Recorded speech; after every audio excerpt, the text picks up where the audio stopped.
I'm Adam. And I'm Tara. Welcome to the Active Chats video series. The Active Chat series aims to provide everyone with a range of useful exercise and workout-based information across a variety of topics, with the hope being to assist you with your current training program. Each week, we'll be sharing a new video. It might be something as simple as sharing a training tip, a breakdown on how to perform a particular exercise, or something a little more detailed, like clearing up some common exercise myths.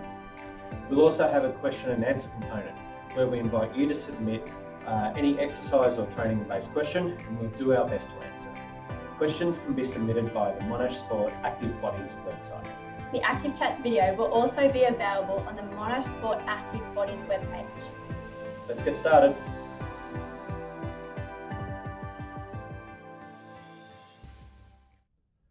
So today's exercise myth session is around body weight scales and the perception that they're an effective tool when it comes to measuring your health and fitness progress and success. There's a little bit to unpack here. Before we go through our belief as to why scales aren't as effective as you may think they are, I think it's important that we touch on the whole concept of weight loss versus fat loss. Yeah, definitely. Here at Monash Sport, we see that everyone comes in and they go, I want to lose weight.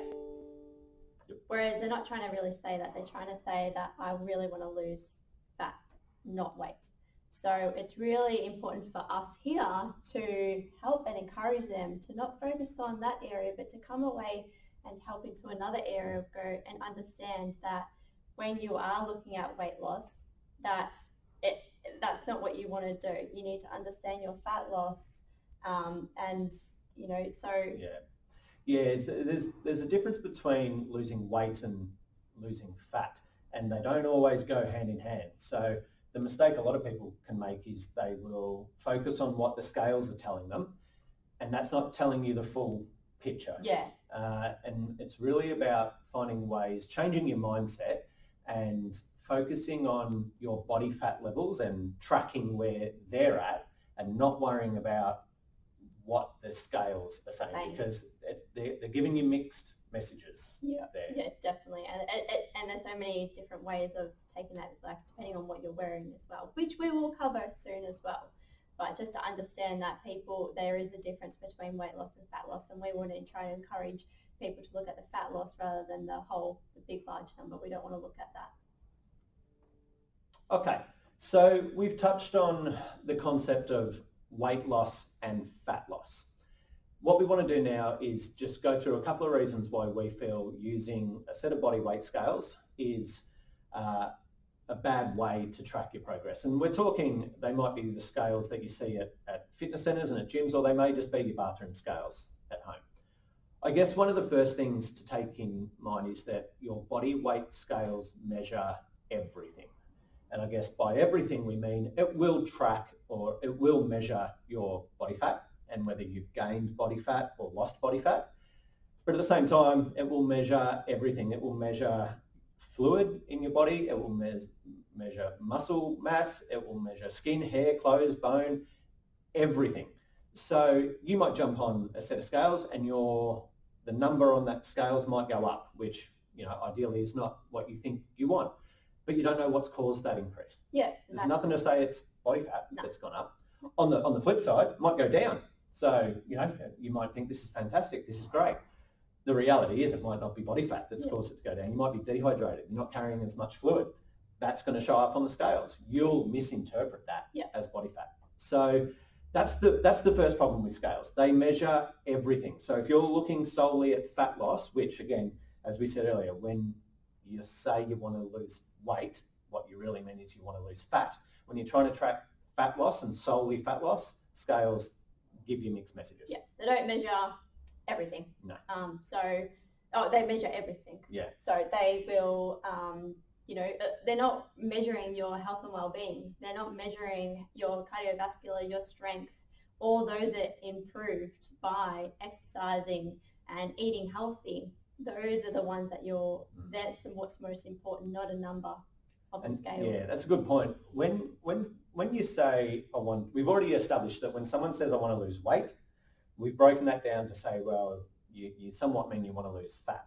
But you break that down a bit further. What it means is your goal is to lose fat, but what your real goal is to be healthier.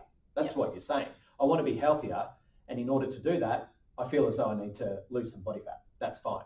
But healthy, broad terms, healthy is not a number on the scales. Healthy means being cardiovascular fit, strong, mental health. We haven't even touched on that. So being healthy encapsulates a lot of things.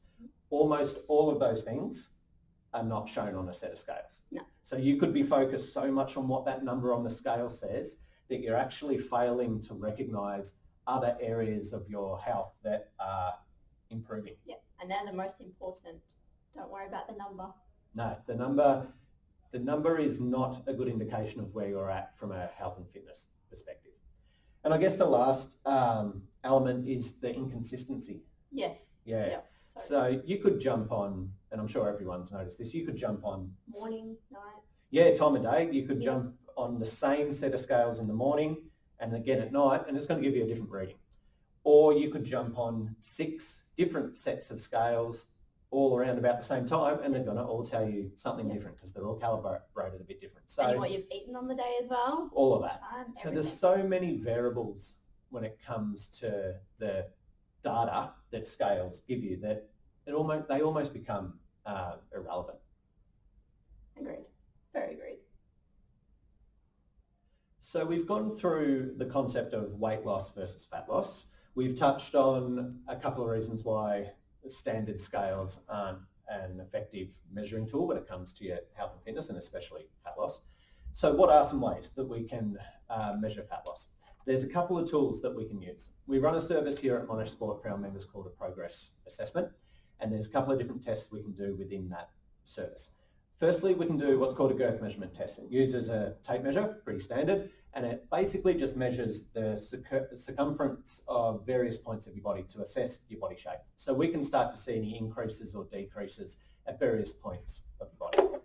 The next step beyond that is what's called a skin fold test. They look scary. It's an easy test. It's not as scary as it looks. It basically just measures, we use this tool to measure various fat deposits at various points of your body, just on your arms, on your belly and at your back. That will help us assess exactly how much of your body weight, what percentage of your body weight is fat. So we can take a step beyond the scales and say, well, if you weigh X amount, if you weigh 80 kilos, we could say that 15 kilos of that is body fat. So we can start to track, we break it down beyond the scales, and we can start to really track how much body fat you're carrying. Lastly, if the skin fold calipers, you might not feel 100% comfortable with those, we do have a set of specific body fat scales. I'll be upfront and honest, these aren't my favourite tool. They're only slightly better than a standard bathroom set of scales, but we understand that if the skin fold calipers that Tara held up before aren't to your liking, there are an alternative that is not as good as the skin fold calipers, but definitely better than body fat scales. And those scales just, again, they just help break down, well, if you weigh this much in total, this is how much is body fat, this is how much is this, and it just breaks that number down a little bit more so you can start to look at a few more specifics. Yeah.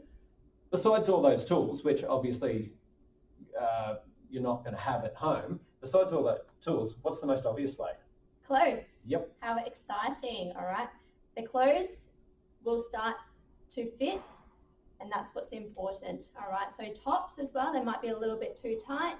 You might find within a month to 2 months, 3 months, 6 months, they start to fit. And all that can happen. You'll find that, clothes that once felt tight don't feel tight anymore. That's obviously your body shape changing. We've seen it a million times. That can happen, and the number on the scales won't move anywhere. Yeah. You can completely change the shape of your body, but your overall body weight may stay the same, and that's totally normal. So again, just to summarize, do not place all of your progress on that number that the scales is giving you. Scales are not an effective tool to measure your health and fitness, and they're not even an effective tool to measure fat loss. There are better ways. Thanks for joining us. We hope some of the information that has been provided was helpful. Don't forget to check out the Active Bodies website for more videos, tips and information. Stay safe.